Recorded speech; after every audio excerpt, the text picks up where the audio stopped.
اعوذ باللہ من الشیطان الرجیم بسم اللہ الرحمن الرحیم رب اشرح لی صدری ویسر لی امری واحلل عقدۃ من لسانی یفقہوا قولی اللہم فقہنا فی الدین اللہم صلی وسلم علی نبی الامی وعلی آل محمد۔ سیرت النبی کے پچھلے سیشن میں ہم نے پڑھا کہ اللہ کے نبی صلی اللہ علیہ وسلم نے مدینہ المنورہ میں آنے کے بعد سب سے پہلے تو مسجد نبوی کی بنیاد رکھی، مسلمانوں کو متحد کیا۔ آپ صلی اللہ علیہ وسلم نے اخوت اسلامی کا بہترین نمونہ پیش کیا، انصار اور مہاجرین کو بھائی بھائی بنایا، اور اس کے ساتھ ہی ساتھ میثاق مدینہ یعنی مشرکین کے ساتھ اور وہاں کے یہود کے ساتھ بھی ایک قرارداد پیش کرتے ہوئے ایک ایسی وحدت کی لڑی میں سب کو پرویا کہ ایک آزاد اور خود مختار حکومت قائم ہو گئی۔ اس میں مسلمانوں کا کلمہ نافذ ہو گیا اور اللہ کے نبی صلی اللہ علیہ وسلم اس ساری ریاست کے سربراہ قرار پائے۔ اب جب ہر طرف سے سکون ہو گیا تو اللہ کے نبی صلی اللہ علیہ وسلم اور تمام کے تمام وہاں کے رہنے والے مسلمان اللہ سبحانہ و تعالیٰ کی دعوت کے کام میں سرگرم ہو گئے۔ اب ایسا لگ رہا تھا کہ شاید اب زندگی میں سکون آ گیا ہے۔ اب مسلمانوں کو غیر مسلموں کی مجالس میں جاتے، ان کے سامنے اللہ کا کلام پیش کرتے، اللہ کی کلام کی آیات کی تلاوت فرماتے، اللہ کی طرف بلاتے، جو ایمان لے آتا اس کا تزکیہ کرتے اور اسے کتاب و حکمت سکھاتے۔ انہیں یہ لگ رہا تھا کہ اب کوئی آزمائش یا کوئی مسئلہ نہیں آئے گا، لیکن زندگی ہے اور زندگی مسائل کا ہی نام ہے۔ یہ ہو ہی نہیں سکتا کہ آپ زندگی میں رہیں اور آپ پر مسائل نہ آئیں۔ ہمارے ہاں زندگی ایسی ہی ہے کہ جب ایک بچہ چھوٹا ہوتا ہے تو اسے لگتا ہے کہ بڑے بڑی موج میں ہیں، اپنی مرضی سے آتے ہیں جاتے ہیں، انہیں کوئی پوچھتا نہیں۔ بچہ اسکول میں ہوتا ہے تو اسے لگتا ہے کہ ماں باپ ہر وقت غصہ ہی کرتے رہتے ہیں، بڑے بھائی کو تو کچھ نہیں کہتے یا بڑی بہن کو تو کچھ نہیں کہتے۔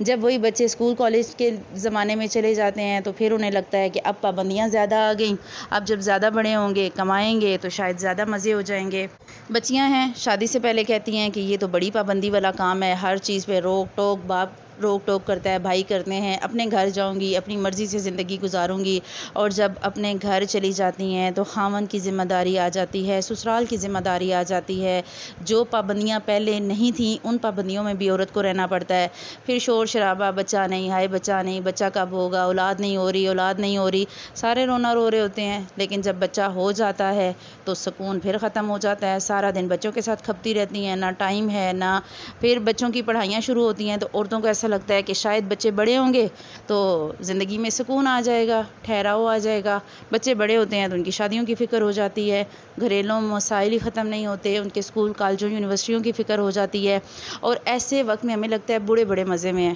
خالی تسبیح لیتے ہیں اور بیٹھ کے اللہ اللہ کرتے ہیں۔ لیکن جب ہم اس وقت پر پہنچتے ہیں، اس سٹیج پر پہنچتے ہیں تو نہ نماز پڑھنے ہوتی، نہ جھکنے ہوتا، نہ سجدہ کرنے ہوتا، اور جوڑ جوڑ دکھ رہے ہوتے ہیں، حتیٰ کہ بعض دفعہ واش روم آپ نہیں جا سکتے۔ تو زندگی کے کسی مرحلے میں یہ سمجھنا کہ دوسرا ہم سے بہتر ہے، یہ ہماری بے وقوفی ہے۔ ہمیشہ ہمیں لگتا ہے ہماری جگہ دوسرا بہتر ہے۔ اب فرض کریں ہم پڑھے ہیں قرآن پاک تو ہمارے گروپ میں بہت سی ایسی عورتیں ہیں جو ڈیلی جاب کرتی ہیں، جو ورکنگ لیڈیز ہیں۔ انہیں یہ لگتا ہوگا کہ گھر بیٹھنے والی عورتیں تو ہر وقت فارغ ہوتی ہیں، گھر رہتی ہیں تو یہ تو زیادہ اچھے طریقے سے سبق پڑھ سکتی ہیں۔ اب جو گھر رہتی ہیں وہ بیچاری کہتی ہوں گی اسکول کالج کی بچیاں زیادہ اچھی ہیں کہ ان کے پاس ذمہ داری نہیں، ہمارے پاس گھر کا کام ہے، ذمہ داری ہے، تو یہ زیادہ اچھے طریقے سے پڑھ سکتی ہیں۔ بچیاں کہتی ہوں گی امیاں زیادہ بہتر ہیں، کیا کرنا ہوتا ہے، خالی ہانڈی روٹی تو کرنی ہوتی ہے، تو ہم نے تو اسکول بھی جانا، تو کالج بھی جانا، یونیورسٹی بھی جانا اور پھر قرآن بھی پڑھنا۔ ہم میں سے ہر بندے کو لگتا ہے کہ مجھ پہ بہت مشکل وقت ہے، مجھ پہ بڑی کڑی آزمائش ہے اللہ کی طرف سے۔ لیکن اگر آپ اپنے پاس 10 لوگوں کو بٹھائیں اور 10 مختلف عمر کے لوگ ہوں اور آپ ان سے ان کی زندگی کے واقعات سنیں تو ہر ایک کا دکھ الگ ہوگا، ہر ایک کو کوئی نہ کوئی غم ضرور ہوگا۔ اللہ کے نبی صلی اللہ علیہ وسلم کو اور مسلمانوں کو بھی لگتا تھا کہ اگر ہم ہجرت کر کے آ گئے، اسلامی ریاست قائم ہو گئی، اب زندگی میں مشکلیں نہیں آئیں گی، اب سکون ہو جائے گا۔ لیکن ایسا ہوا نہیں۔ مدینہ پہنچ کر اللہ کے نبی صلی اللہ علیہ وسلم وہاں کے معاملات ترتیب دے رہے تھے، زندگی کے مختلف جو تھے مراحل ان میں لوگوں کو منظم کرنے کی کوشش کر رہے تھے، اور آپ صلی اللہ علیہ وسلم توقع کر رہے تھے کہ وہاں آپ کو اور مسلمانوں کو کوئی ٹکراؤ نہیں ملے گا، کوئی کشمکش نہیں ہوگی، اور وہ آرام سکون سے اپنے دین پر عمل کرنے کے لیے ایک پرامن ماحول میں رہ کر یہ سارے کام کریں گے۔ لیکن اسی دوران قریش کے دو پیش سامنے آنے لگے۔ ان کا مقصد یہ تھا کہ مسلمانوں کا کسی بھی طریقے سے خاتمہ ہو جائے۔ ہوا کیا کہ مکہ کے قریش نے مشرکین یثرب کو خط لکھا۔ اب مدینہ میں جو قریش موجود تھے انہیں خط لکھ کے دھمکانا شروع کیا۔ خط لکھ کے کہہ رہے ہیں کہ مسلمانوں سے لڑ کر انہیں مدینے سے باہر نکال دیں۔ اب قریش مکہ کو تکلیف یہ تھی کہ ہمارے غلام مسلمان ہو کر مدینہ چلے گئے، ہمارا ان پہ زور چل نہیں رہا، تو اب جہاں یہ رہ رہے ہیں انہیں وہاں بھی سکھ سے نہ رہنے دو۔ انہوں نے خط لکھا مشرکین یثرب کو کہ ہمارے غلام تمہارے پاس آ گئے ہیں، تم اس طرح کرو، یا تو ہمارے غلاموں کو واپس کرو، اگر تم نے ایسا نہ کیا تو ہم تمہارے نوجوانوں کو قتل کر دیں گے اور تمہاری عورتوں کو قیدی بنا لیں گے۔ اب رہ رہے ہیں مدینہ سے باہر،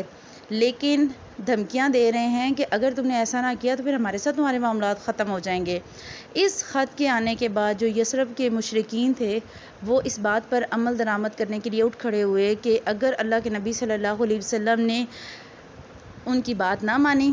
تو ہم لڑائی کریں گے۔ اب اللہ کے نبی صلی اللہ علیہ وسلم کا یہاں رویہ دیکھیے کہ جب آپ صلی اللہ علیہ وسلم کو سارے حالات کی خبر ہوئی، آپ ان کے پاس گئے، لڑائی نہیں کی، جھگڑا نہیں کیا، بلکہ ان کے ساتھ آرام سکون سے نصیحت انہیں کی اور انہیں سمجھایا کہ ہم اکٹھے ہیں، ہم متحد ہیں، ہمیں ایک ریاست میں رہنے والوں کو آپس میں اتحاد میں رہنا ہے تاکہ باہر کے لوگ ہم پر کوئی چڑھائی نہ کر سکیں۔ اب یہاں تک اگر سوچیں تو اللہ کے نبی صلی اللہ علیہ وسلم نے 13 سالہ مکی زندگی گزاری۔ کہیں آپ کو لگ رہا ہے کہ مسلمان ٹیررسٹ ہوتے ہیں یا مسلمان فساد کرنے والے ہوتے ہیں؟ مسلمان ہمیشہ پرامن رہنے والے ہیں۔ اللہ کے نبی صلی اللہ علیہ وسلم نے کوئی لڑائی جھگڑا نہیں کیا۔ کسی لڑائی کے جواب میں آپ صلی اللہ علیہ وسلم نے 13 سالہ مکی زندگی میں کوئی رد عمل شو نہیں کیا۔ لیکن اس کے بعد ایک واقعہ ایسا ہوا کہ مسلمانوں کو جنگ کی اجازت دے دی گئی اللہ سبحانہ وتعالیٰ کی طرف سے۔ ہوا یہ تھا کہ اوس کے ایک سردار تھے حضرت سعد بن معاذ، عمرے کے لیے مکہ گئے۔ اس وقت ہم پڑھ چکے ہیں پیچھے کہ مکہ میں بہت سے لوگ حج اور عمرے کے لیے جایا کرتے تھے، چاہے وہ مسلمان تھے چاہے وہ مشرک تھے، وہ ہمیشہ جو ہے وہ بیت اللہ کا حج کرتے تھے۔ تو جب وہ مکہ گئے تو وہاں ابو سفیان امیہ بن خلف کے ساتھ بیت اللہ کا طواف کر رہے تھے کہ ابو جہل سامنے آ گیا، اور ابو جہل جو تھا وہ سب سے زیادہ جو ہے وہ دھمکانے والا تھا مسلمانوں کو۔ اس نے حضرت سعد کو پہچانا تو انہیں دھمکیاں دینے لگا، کہنے لگا کہ مکے میں تو بڑے امن سے گھوم رہے ہو، جبکہ تم نے اپنے مدینے میں بے دینوں کو پناہ دے رکھی ہے، اور اب یہ بے دین کہہ رہے ہیں مسلمانوں کو، آپ صلی اللہ علیہ وسلم کو اور ان کے صحابہ کو۔ کیا کہنے لگا؟ سنو اللہ کی قسم، اگر تم ابو سفیان کے ساتھ نہ ہوتے تو اپنے گھر سلامت پلٹ کر نہ جا سکتے تھے۔ یہ مسلمانوں کو مسجد حرام سے روکنے کا اعلان تھا، کیونکہ قریش کی روایات میں یہ چیز تھی کہ جو حج عمرے کے لیے آئے گا اسے روکا نہیں جاتا تھا، لیکن انہوں نے اپنی اس روایت کو توڑا، اور اپنی حدود کو جب انہوں نے توڑا تو پھر کیا ہوا کہ آپ صلی اللہ علیہ وسلم کو اجازت دے دی گئی کہ قریش کے تعلقات چونکہ یثرب کے یہود سے بھی تھے، اور یہود کے بارے میں حضرت مسیح کا قول آتا ہے انجیل میں کہ سانپ اور یہ سانپوں کی اولاد ہے، یعنی کہ سانپ کے بچے کو جتنا مرضی آپ کھلاؤ پلاؤ دودھ پلاؤ، جب وہ بڑا ہوگا تو وہ ضرور ڈسے گا۔ تو یہ جو اوس اور خزرج تھے نا، یہ دونوں ہم پیچھے پڑھ چکے کہ یہود کے قبیلے تھے، ایک امیر تھا اور ایک غریب تھا۔ یہود کیا کرتے کہ ان کے درمیان جو دشمنیاں تھیں انہیں کبھی مرنے نہیں دیتے تھے، ایک دوسرے کے خلاف بھڑکانے کی ہر وقت کوشش کرتے، ہر وقت فساد کی کوشش کرتے۔ اور وہ کیوں ایسا کرتے تھے؟ کیونکہ وہ اپنے بیچتے تھے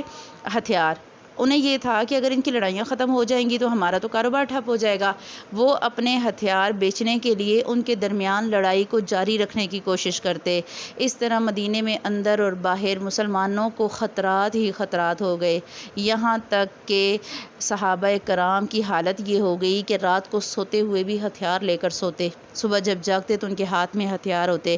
آپ ان میں امیجن کر سکتے ہیں ایسی زندگی کا، کہ زندگی ایسی ہو کہ آپ سوتے ہوئے بھی ہتھیار لے کر سوئیں۔ آپ اور میں تو آزاد اسلامی ریاست میں سوتے ہیں، آزاد اسلامی ریاست میں آنکھیں کھولتے ہیں، ہم دروازے لاک کر کے سوتے ہیں اور کسی کی جرت نہیں ہوتی ہماری بیل بھی بجائے، تو آپ اور میں پھر بھی نماز کے لیے ٹائم پہ نہیں اٹھتے، ہم اپنے اللہ کو پھر بھی یاد نہیں کرتے۔ اور یہاں صحابہ کا طرز عمل دیکھیں، وقت اور حالات اتنے شدید ہو گئے تھے کہ اللہ کے نبی صلی اللہ علیہ وسلم کے لیے بھی پہرے کا انتظام کیا گیا، یہاں تک کہ اللہ تعالیٰ نے ارشاد فرما دیا واللہ یعصمک من الناس، کہ اللہ تعالیٰ لوگوں سے آپ کی حفاظت فرمائیں گے، لہٰذا آپ نے لوگوں کو منع کر دیا اور آپ صلی اللہ علیہ وسلم کی حفاظت کی تھی حضرت زبیر نے۔ آپ صلی اللہ علیہ وسلم ایک دفعہ انتہائی شدید تھکاوٹ میں تھے اور آپ 2-3 دن سے سو نہیں پائے تھے، اور آپ نے کہا کون ہے جو میرے لیے آج پہرا دے گا تاکہ میں سکون سے سو سکوں؟ تو حضرت زبیر نے کہا کہ میں پہرا دوں گا۔ تو اللہ کے نبی صلی اللہ علیہ وسلم نے فرمایا کہ ہر نبی کا ایک حواری ہوتا ہے اور میرا حواری زبیر ہے۔ اور لیکن جب یہ آیت نازل ہوئی تو آپ صلی اللہ علیہ وسلم نے لوگوں سے کہا کہ واپس چلے جاؤ، اللہ سبحانہ و تعالیٰ نے مجھے محفوظ کر دیا ہے۔ اس کے بعد ان حالات میں اللہ سبحانہ و تعالیٰ نے اجازت دے دی کہ اب تم قتال کرو، اب تم حالات سے لڑنا سیکھو، چونکہ اب تم منظم ہو گئے ہو، اب اپنی طاقت کو استعمال کرنا سیکھو۔ اب مسلمانوں نے جو قتال شروع کیا، یہ لڑائیاں، یہ جنگیں شروع کی، ان سے پہلے کچھ حالات ایسے ہیں یا واقعات ایسے ہیں جن کا ذکر پہلے کرنا ضروری ہے۔ سب سے پہلا کیا مرحلہ ہے کہ مشرکین جو قریش تھے ان کو برسر جنگ سمجھنا، کیونکہ انہی نے ظلم کا آغاز کیا تھا، تو مسلمانوں کو حق پہنچتا تھا کہ وہ ان سے لڑائی کریں، ان کے مال کو ضبط کریں، جبکہ دوسرے مشرکین عرب کے ساتھ یہ صورتحال نہ تھی، یعنی کہ جو آپ کو تنگ کرے گا، جو آپ سے لڑائی میں پہل کرے گا، بس اس کے ساتھ آپ لڑائی کریں۔ دوسرا مرحلہ یہ تھا کہ مشرکین عرب میں سے جو قریش کا ساتھ دیں اور ان سے اتحاد کریں، یا غیر قریش میں سے جو بذات خود مسلمانوں پر زیادتی کریں، ان سب سے لڑنا۔ اب پوائنٹ سمجھتے جائیے گا کہ مشرکین عرب میں سے جو قریش کا ساتھ دیں گے، جو مسلمانوں کے خلاف ہتھیار اٹھائیں گے، اور چاہے وہ قریش میں سے ہوں چاہے غیر قریش میں سے ہوں، ان کے ساتھ مسلمان لڑائی کریں گے۔ تیسرا یہ کہ جن یہود نے اللہ کے نبی صلی اللہ علیہ وسلم کے ساتھ عہد کیا تھا، ہم میثاق مدینہ پڑھ چکے، اگر وہ اس میں سے خیانت کریں گے اور مشرکین کا ساتھ توڑیں گے، مشرکین کا ساتھ دیں گے اور عہد کو توڑیں گے، تو پھر ان سے لڑائی ہوگی۔ چوتھی بات یہ کہ جو اہل کتاب مثلا نصارہ مسلمانوں سے دشمنی کا آغاز کریں تو ان سے بھی لڑنا، یہاں تک کہ وہ چھوٹے بن کر اپنے ہاتھ سے جزیہ دیں، یعنی کہ وہ اللہ کے نبی صلی اللہ علیہ وسلم کو لیڈر تسلیم کر لیں اور جزیہ دینا شروع کر دیں، تو پھر ان سے لڑائی ختم ہو جائے گی۔ اور پانچواں اور آخری مرحلہ یہ تھا کہ جو مشرک یہودی یا نصرانی اسلام میں داخل ہو جائے گا، اس سے ہاتھ روک لینا۔ اگر ایک بندہ کلمہ پڑھ لیتا ہے تو چاہے آپ نے تلوار بھی اٹھائی ہوئی ہے تو آپ اس کی جان نہیں لیں گے۔ ایک دفعہ واقعہ ملتا ہے کہ غالباً حضرت عمر کے بارے میں آتا ہے کہ ایک صحابی کو قتل کرنے لگے، ایک شخص کو قتل کرنے لگے، اور جب جیسے ہی تلوار اس کی گردن پر رکھی، اس نے کلمہ پڑھ لیا، تو انہوں نے پھر بھی اسے جو ہے نا وہ قتل کر دیا۔ تو آپ صلی اللہ علیہ وسلم نے فرمایا تھا کہ اے عمر، کیا تم نے اس کے دل میں دیکھا تھا؟ حضرت عمر نے یہ عذر پیش کیا کہ اس نے زبان سے کلمہ پڑھا، اس کے دل میں ایمان نہیں تھا۔ تو آپ صلی اللہ علیہ وسلم نے ناراضگی کا اظہار کیا کہ تم نے کون سا اس کا دل دیکھا تھا، ہو سکتا ہے اس نے دل سے ہی پڑھا ہو کلمہ۔ تو لہٰذا بتا دیا گیا کہ جو شخص دائرہ اسلام میں داخل ہو جائے گا، جو کلمہ پڑھ لے گا، اس کے خلاف تلوار نہیں اٹھائی جائے گی، اس کی جان اور مال سے تعرض نہ کرنا، سوائے اس صورت میں کہ وہ خود شرعی طور پر اس کا سزاوار ہو، اور اس کے کفر کا حساب اللہ لے گا۔ یعنی زبان پہ کلمہ ہے، دل میں اگر کفر ہے تو اللہ جانے اور وہ جانے، مسلمان کو حق نہیں ہے کہ کسی دوسرے مسلمان کو اذیت دے۔ اور ہمارے ہاں ہمارے علماء دین ممبر پہ کھڑے ہو کے ایک دوسرے کو کفر اور شرک کے فتوے لگا رہے ہوتے ہیں۔ یہ سیرت پڑھنے کا مقصد آپ کا اور میرا یہ کہ ہمیں پتہ چلے کہ ہم نے کیا کرنا ہے، ہم نے اپنا احتساب کرنا ہے کہ ہم تو کہیں کسی کو نہیں کہہ رہے، ہم جاتے جاتے کہتے ہیں یہ تو پکی منافق ہے، یہ تو پکی کافر ہے، نہیں کہیں، کسی کے بارے میں کوئی بات نہ کریں، چھوڑ دیں، جو جیسا ہے وہ جانے اور اس کا اللہ جانے۔ جو بندہ کلمہ پڑھتا ہے، سب پہ اس کی جان اور مال کی حفاظت کی ذمہ داری۔ جب اللہ سبحانہ و تعالیٰ کی طرف سے قتال کی اجازت دی گئی تو اللہ کے نبی صلی اللہ علیہ وسلم نے جو سب سے پہلا کام کیا وہ یہ کہ فوجی طلایہ گردی، یعنی کہ فوجی گشت کا انتظام کیا۔ جیسے ہمارے ہاں ہوتا ہے کہ دفاعی گروپ یا گروہ بنایا جاتا ہے جو بارڈر کی حفاظت کرتا ہے، وہ گروہ کیا کرتا تھا کہ وہ پورے مدینہ کے ارد گرد بارڈر کا گشت کیا کرتا تھا، چکر لگاتے، اور آپ صلی اللہ علیہ وسلم کسی نہ کسی صحابی کو اس جو گروپ ہوتا تھا اس کا گروہ کا سالار بنا دیتے تاکہ وہ جو ہے وہ حفاظتی انتظامات کو زیادہ منظم طریقے سے کریں۔ اس کے بعد کچھ جنگیں ہوئیں جنہیں سریہ کہا جاتا ہے، اور سریہ وہ جنگیں تھیں کہ جن میں اللہ کے نبی صلی اللہ علیہ وسلم نے ذاتی طور پر شرکت نہ کی ہو۔ آپ صلی اللہ علیہ وسلم جس جنگ میں خود شامل ہوئے اسے غزوہ کہا جاتا ہے، اور غزوہ کی جمع ہی ہے غزوات، اور اللہ کے نبی صلی اللہ علیہ وسلم بہت کم جنگوں میں شریک ہوئے۔ یہ جو طلایہ گردی تھی اس کا مقصد تھا، اور پہلا مقصد یہ کہ دشمن کی نقل و حرکت کا پتہ لگایا جا سکے، کہ جو گشت لگائے گی ٹیم اسے پتہ چل جائے گا کہ ارد گرد دشمن کی کیا نقل و حرکت ہو رہی ہے، اور مدینے کے باؤنڈریز کو، مدینے کے اطراف کو محفوظ کیا جا سکے، کہ ایسا نہ ہو کہ کہیں اچانک سے جو ہے وہ دشمن مسلمانوں پر حملہ آور ہو جائے۔ اس کو آپ ایسے سمجھ سکتے ہیں کہ آپ نے گھر بنایا اور گھر کی چار دیواری بنائی، اور آپ چار دیواری بنائیں اور دروازہ نہ لگائیں تو یہ عقل مندی نہیں ہے۔ چار دیواری بنا کے دروازہ اس لیے لگایا جاتا ہے تاکہ حفاظت مکمل ہو جائے۔ تو مدینہ اسلامی ریاست تو بن گیا، لیکن اس کے لیے فوجوں کا انتظام کیا گیا، جیسے ہمارے یہاں واگا بارڈر پہ فوجیں ہیں، یا ہر جو بھی کسی بھی کنٹری کے بارڈر ہوتے ہیں تو بارڈر پہ فوجیں اسی لیے تعینات ہوتی ہیں کہ اگلی مملکت یا اگلی جو ریاست ہے اس کے ممکنہ حملے سے بچا جا سکے۔ دوسری چیز یہ کہ قریش کے قافلوں سے قریش کے جو قافلے تھے ان پر دباؤ ڈالا جا سکے، تاکہ وہ اپنی تجارت اور جان و مال کا خطرہ انہیں پتہ چل جائے کہ ہاں اگر انہوں نے مسلمانوں کی حمایت کی، مسلمانوں کے ساتھ صلح سے صفائی سے رہے، تو تب ہی وہ اچھے طریقے سے زندگی گزار سکتے ہیں۔ اور اسلام کو پھیلانے اور اس پر عمل کرنے کے لیے اگر وہ مسلمانوں کو آزاد چھوڑیں گے تو اسی میں ان کی آسانی تھی، اور مسلمان بھی یہی چاہتے تھے کہ انہیں آزادی سے تبلیغ کی اجازت دی جائے۔ جنگ اور قتال کا راستہ تو اسی صورت میں ممکن ہے جب کوئی آپ کو تنگ کرے گا یا آپ کے راستے کی رکاوٹ بنے گا، اور اگر قریش ایسا کرتے تو سب سے پہلے وہ اپنی تجارت کا راستہ کھوتے، کیونکہ وہ مدینے کے پاس سے گزرتا تھا۔ اس لیے جب دوسرے درجے پر اللہ نے حکم دیا اور اللہ کی حکم سے شر اور ظلم کا بدلہ دیا جانے کے لیے قتال کی اجازت ملی، تو اللہ سبحانہ و تعالیٰ نے کہہ دیا کہ اب اپنے دشمنوں کے دفاع کے لیے جو چاہے وہ کر لیں۔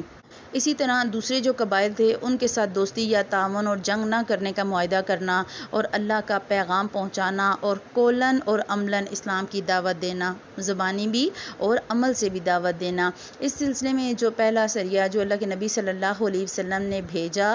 وہ سیف البحر کہلاتا ہے۔ اسے آپ نے رمضان سن 1 ہجری میں بھیجا اور اپنے چچا حضرت حمزہ بن عبد المطلب کو اس کا امیر بنایا۔ اس میں کل 30 مہاجرین تھے، اور یہ لوگ ایس کے اطراف میں بحر احمر کے ساحل تک گئے، اور قریش کا ایک قافلہ جو ابو جہل کی سرکردگی میں شام سے آ رہا تھا اس سے ان کا سامنا ہوا۔ دونوں فریقین نے صفیں باندھی، قریب تھا کہ جنگ ہو جاتی، لیکن مجدی بن عمر نے بیچ بچاؤ کرایا اور دونوں فریق واپس چلے گئے۔ یہ اسلامی تاریخ کا پہلا سریہ تھا اور پہلا فوجی عمل تھا جس کا جھنڈا سفید تھا، اور یہ اسلامی تاریخ کا سب سے پہلا جھنڈا تھا۔ اور اس جھنڈے کے جو علمبردار تھے وہ ابو مرثد کنانہ تھے۔ اس کے بعد پے در پے سریے روانہ کیے گئے، چنانچہ شوال میں ابو عبیدہ بن حارث کو 60 مہاجرین کے ساتھ بطن رابغ بھیجا گیا۔ وہاں ابو سفیان سے سامنا ہوا اور جو 200 آدمیوں کے ساتھ تھا، دونوں طرف سے تیر چلے لیکن جنگ نہ ہوئی۔ پھر ویقاد میں حضرت سعد بن ابی وقاص کو 20 مہاجرین کے ساتھ رابغ کے قریب خرار کی طرف بھیجا گیا، لیکن ان کا کسی سے بھی سامنا نہ ہوا۔ باقی انشاءاللہ تعالیٰ جو غزوات ہوئے اور سریے ہوئے ان کی انشاءاللہ ڈیٹیل ہم اگلے سیشن میں کریں گے۔ سبحانک اللہم و بحمدک نشہد ان لا الہ الا انت نستغفرک و نتوب الیک۔ السلام علیکم ورحمۃ اللہ وبرکاتہ۔